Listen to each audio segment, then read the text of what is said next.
friends, Heidi here from Rain Country. God is good all the time. And today we're going to make some orange cream chocolate. So let's get started. Now if you see my other chocolate videos, you'll see that my most typical way of making these chocolates is just to use a glass pie pan. It's the easiest, it's the safest. However, you can also use these little silicone muffin cups. They make, if you're wanting something that just looks a little neater, a little nicer, these are really good for that. And you can see how I use these in my peppermint patty video, and I'll go ahead and link to that right up here. And for this, I'm going to be using, again, my homemade powdered sugar, and you can also find a video on how I make this right up here. One of these days I would like to do this very recipe with raisins in place of sweetness, because that is most often how I make the chocolates.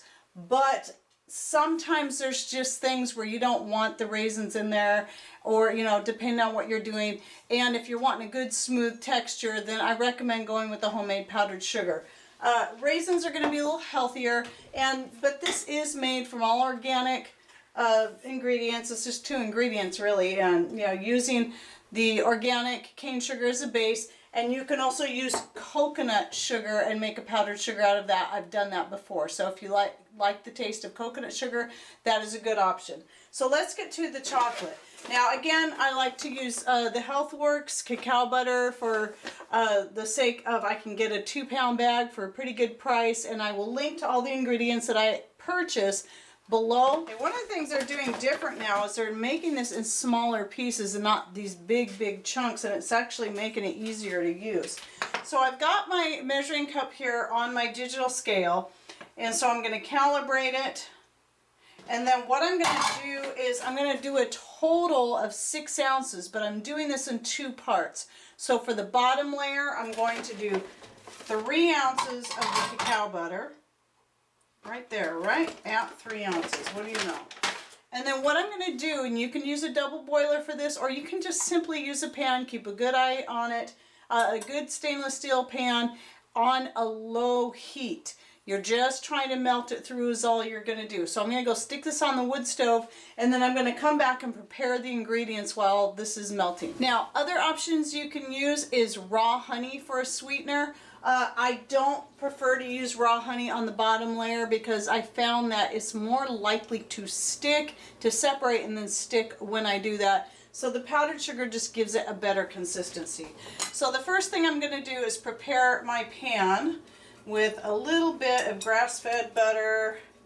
Just spread it around there. That just helps make it come out of the pan a little bit easier when the time comes. And I do have several chocolate making videos, and I really need to get them into a playlist. And I mean, this is the healthiest you're going to go for chocolate. We never buy candy bars or anything like that anymore, and we do try to stay away from sugar. So when I do it this way especially, it's definitely a treat, just a special treat. In fact, I'm only doing this like this right now for the sake of the video.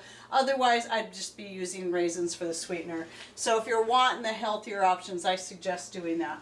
Now, the next thing I'm going to do, I'm not going to use the cacao powder yet. I'm going to use the ingredients that I'm going to mix into the chocolate. For every 1 ounce of cacao butter, I want up to 1 tablespoon of powdered milk. And this is that really good powdered milk that I'm always talking about that I will link to below.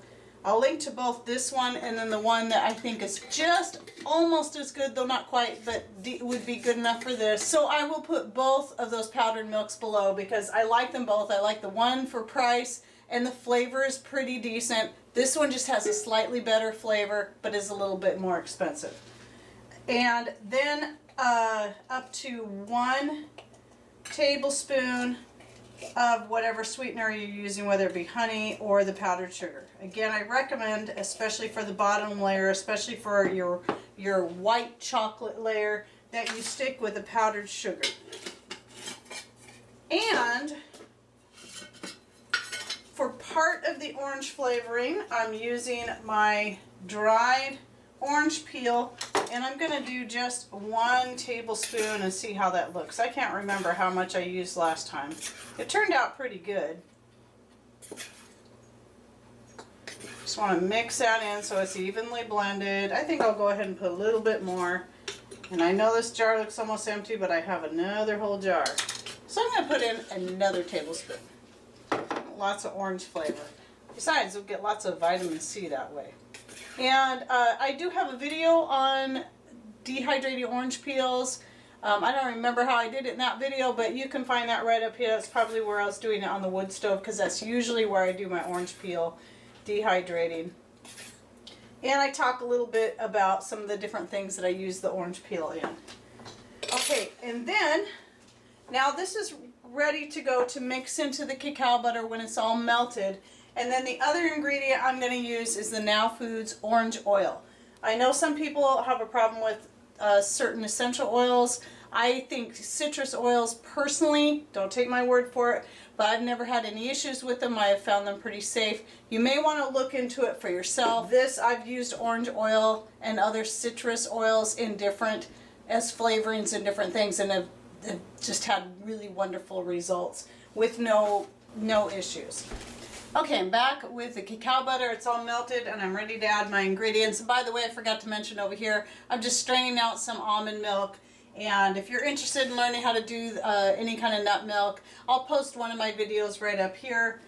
And I'm just going to simply and quickly mix in these dry ingredients in with the cacao butter. And also put in the orange oil. Now again, this is going to be entirely up to you. You can do a couple of drops. Me, because we don't have issues with this kind of stuff, I'm putting a whole cap, which is about a teaspoon. And it smells so good. All right, now that it's all nicely blended, see what it looks like there? I'm going to go ahead and pour it into my pan. And I'm going to get my little spatula here and scrape out as much of this as I can. But I'm not going to worry about washing this because I'm going to use this again in just a minute.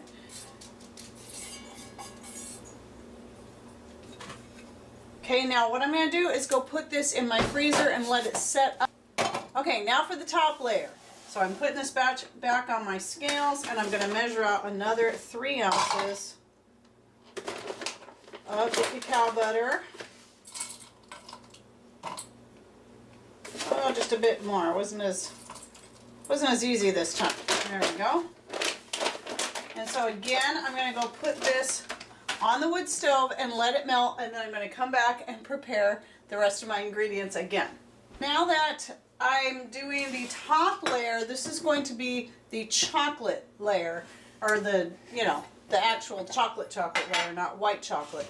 So for every 1 ounce of cacao butter, I want 2 tablespoons of cacao powder. So that means I'm going to use 6 tablespoons. And 6. And then again, this is actually with the top layer.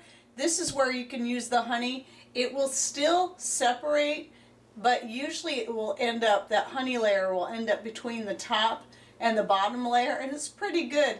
But it's a little bit messier. So since I already have the powdered sugar out, I'm going to go ahead and use this. And so again, 3 tablespoons of the powdered sugar. You can use less. This is actually a little bit less because I'm not using full tablespoons. And if you want, you can also add more of the orange peel to the top. Just a little bit more orange peel. We'll say about a tablespoon here. Just 1, since we got plenty in the bottom.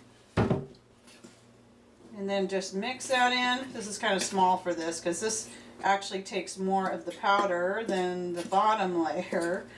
And then I'll probably add a little bit more of the Now Foods oil to the cacao butter and this when it's all ready to go. Okay, so I'll be back when everything else is ready and we can move on to the next step. My bottom layer is all set and I'm ready to pour the top layer on there. Well, I'm not quite ready yet. I still got to mix in my cacao powder and the powdered sugar, the organic powdered sugar, homemade, remember. And then I'm put in just a little bit more orange oil. So making your own homemade chocolate is super easy, and it's going to be so much more healthy for you because store-bought chocolates, even using the sugar, the organic cane sugar in there, it's still going to be far healthier for you than anything that you can buy at the store when it comes to chocolate. Now I'm going to go put this in the freezer and let it set up, and when this is all done, I'll show you how I break it up and then serve it, and then I'm going to talk a little bit more about the chocolate. Well, I just took the chocolate out of the freezer and it's ready to cut up and to serve. But before I do that, I want to show you real quick what my almond milk looks like that I just strained out. And it's very rich and creamy, and I'm just very excited. I'm going to be using this in my jet fueled latte in the mornings. I love using the nut milks for that. And I also have the pulp that I strained out on the wood stove and dehydrating so that I can turn it into an almond flour for making various things. And I have a video on how you can do that right up here, so you can go check that out. Okay, so let's cut this chocolate up. So how I do it, obviously if you're using those little silicone cups I showed you, you just push the chocolates out. And you'll see that if you watch my peppermint patty video. But for this, and this isn't frozen really hard right now, so it's easier to do it when it's at this point. But if it gets really hard, once you get the spatula pushed through there, the rest you can just break it up and it's easy to get out. And what I'm going to be doing is I'm actually going to be storing it in this glass lock container, because you do want to keep this in the refrigerator. Your homemade chocolates aren't full of stabilizers and all that other junk that they put in the store-bought stuff. So that's one of the reasons why it's best to make your own. But that also means that it's best to store it in the refrigerator, especially if you're using honey, because the honey will just keep separating out, and you know, and it just gets really messy. But it is actually really good with the honey in it. I'll go ahead and show you a close-up of these so you can see. You can see the orange peel and all that in there, and just very, very good. Now, some other things I wanted to say about the chocolate is this is one of those things that can fit into your food storage.